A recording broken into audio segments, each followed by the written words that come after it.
बेटी का बलिदान। सृष्टि मयंक से बहुत प्यार करती थी।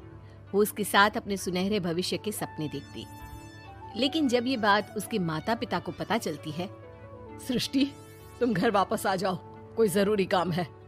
पर माँ, कल मेरा ऑफिस है, मुझे छुट्टियों के लिए अप्लाई करना होगा। नहीं, इतना वक्त नहीं है, बस तुम आ जाओ जल्दी से। सृष्टि घर आती है तो पहले से ही कुछ लोग घर में बैठे होते हैं। वो लोग सृष्टि को देखने आए होते हैं। उसी में एक लड़का भी होता है, साहिल। मुझे सृष्टि पसंद है, मैं शादी के लिए हाँ करता हूँ। लेकिन माँ, आप तो जानती है कि... अरे चुप, कुछ मत बोल। सभी सृष्टि को चुन्नी चढ़ाकर चले जाते हैं। माँ, मैं किसी और से प्यार करती हूँ। मयंक काफी पैसे वाले घर का लड़का है। आपको पता है, हमारे पूरे ऑफिस का मालिक भी वही है। माँ, वो मेरे बिना नहीं रह पाएगा। अरे पता है ना तेरी बब्बी मासी, उनकी बेटी की शादी अमेरिका में हुई। यहाँ हर किसी के घर में कोई ना कोई विदेश में है, तो तू भी बाहर ही जाएगी। साहिल ने इतनी लड़की रिजेक्ट की है। अब तू हाँ बोल दे तो शादी के लिए वो लोग तैयार ही है, क्योंकि वो लोग सिर्फ 10 दिन के लिए ही आए हैं इंडिया में। कैसी बात कर रही हो माँ? मुझे एक बार तो ऑफिस जाना ही होगा। लेकिन वो लोग मानते ही नहीं और सृष्टि की शादी साहिल से हो जाती है। शादी के बाद सृष्टि मयंक के पास जाती है। सृष्टि, तुमने शादी भी कर ली और मेरे माता पिता विदेश में मेरी शादी कराना चाहते थे। मैंने काफी समझाने की कोशिश की, लेकिन मेरे भाई और पापा नहीं माने। I am sorry Mayank. अरे तो मैं विदेश में कहीं शिफ्ट हो जाता यार, इतने सारे बिजनेस है मेरे। सृष्टि मयंक के सामने रोकर वहाँ से चली जाती है। लेकिन शादी के बाद जब वो विदेश साहिल के घर जाती है तो... देखो, ये एक कमरा है मेरा, मैं यहीं रहता हूँ, और ये एक सोफा कम बेड है। रात में मैं इसे बेड बना लेता हूँ और दिन में सोफा। और देखो, मैं ज्यादा कमाता नहीं हूँ, तो तुम्हें भी मेरी मदद करनी होगी फाइनेंशियली। सृष्टि हाँ में सर हिला देती है। अगले दिन साहिल के जाने के बाद वो माँ को फोन करती है। क्या है माँ, कहाँ शादी करवा दी? एक तो कोई चेहरा यहाँ अपना सा नहीं दिखता, ऊपर से ये घर। विदेश के नाम पर क्या कर दिया आपने माँ? साहिल यहाँ सेटल भी नहीं है। मयंक के तो कितने बिजनेस थे, आलीशान बंगला, नौकर चाकर। यहाँ तो मैं खुद नौकर बनकर रह गई हूँ। ये क्या किया माँ आपने? अरे क्या बताऊं बेटी, तेरे पिता ने जो कहा मैंने वही किया। अब जो कुछ भी है वो तेरी किस्मत है भाई, जैसी भी है। वहीं सृष्टि का भाई सारंग एक लड़की से प्यार करता है। माँ, मैंने शादी कर ली है निशा से। क्या? शादी कर ली? और वो भी निशा से? अरे उसके माँ बाप तो नहीं मान रहे थे ना। भाग्य की है माँ, अब वो अपने घर में और मैं अपने घर में। और कैसी बात कर रहा है? उसके पिता तो बड़े कमिश्नर है, उठाकर जेल में डाल देंगे तुझे। तभी तो किया है पापा।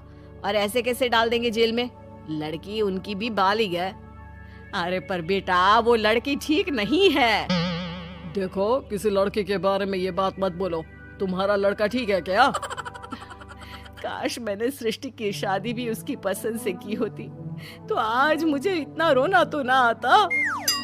अरे माँ, तुम उसकी बात पर मत आया करो ना। विदेश में है, जहाँ लोग जाने के लिए मरते हैं। हाँ, लेकिन छोड़ो और ये बताओ कि बहू को घर कैसे लाया जाए। सभी मिलजुल कर फैसला करते हैं कि वो लोग सारंग की बीवी यानी कि अपनी बहू के घर जाएंगे। सारंग, माँ और पिता वहाँ जाते हैं, जहाँ पर... बहन जी, अब तो बच्चों ने शादी कर ली है, तो आप लोगों का भी आशीर्वाद मिल जाता तो...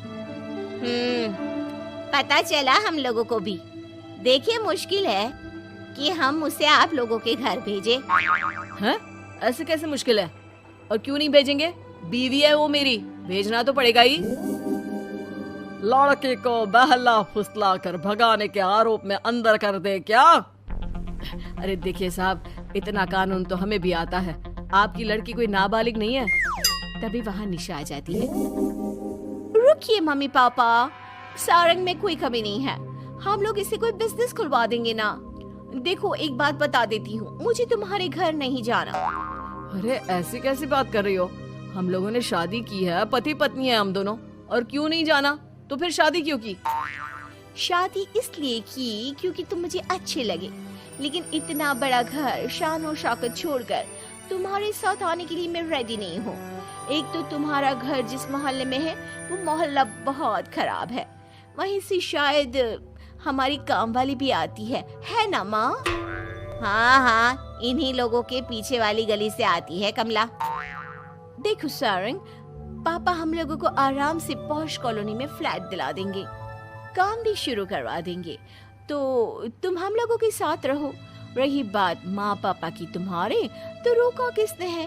साल में होली दिवाली मनाने हम जाया करेंगे ना उनके घर। सारंग अपनी माँ पापा से कहता है, माँ मुझे निशा की बात ठीक लग रही है, वैसे भी आप लोगों के साथ तो पूरी लाइफ स्ट्रगल ही करता रहूंगा। अरे कैसी बात कर रहे हो सारंग, हम लोग यहाँ बहू लेने आए थे, बेटा देने नहीं। अब देखिए जो होना था वो तो हो गया, अब तो आप सारंग को यहीं छोड़ दीजिए और विदाई लीजिए। हाँ हाँ माँ, मैं अब यहीं रहूंगा, आप लोग जाओ, मैं अब उस मोहल्ले में नहीं आने वाला।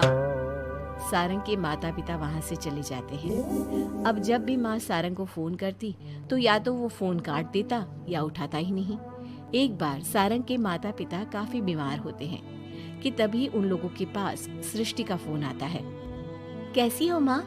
तबीयत ठीक नहीं लग रही है, तुम्हें और पापा को कुछ हुआ है क्या? अरे बेटा 2 दिन हो गए हम लोग कमरे में बंद है, कोई डॉक्टर के पास ले जाने वाला तक नहीं है। हाँ माँ, मैंने सारंग को फोन किया था लेकिन उसने कहा। अरे वो तो बात तक नहीं करता, पैसे वाला हो गया है ना। रुको माँ, मैं कुछ करती हूँ, आप दोनों तैयार हो जाओ। थोड़ी ही देर में उन लोगों की डोरबेल बजती है। माँ दरवाजा खुलती है तो सामने एक हैंडसम सा लड़का लंबी कार लेकर खड़ा होता है। मयंक हो ना तुम बेटा? मयंक उन दोनों के पैर छूता है और डॉक्टर के पास ले जाता है। डॉक्टर, मैं आप लोगों को अंकल आंटी के घर का पता दे दूंगा, आप इन लोगों के घर हफ्ते में एक बार जाकर रूटीन चेकअप कराना। जी जी मयंक जी, जैसा आप कहें, आखिर ये अस्पताल आप ही का तो है।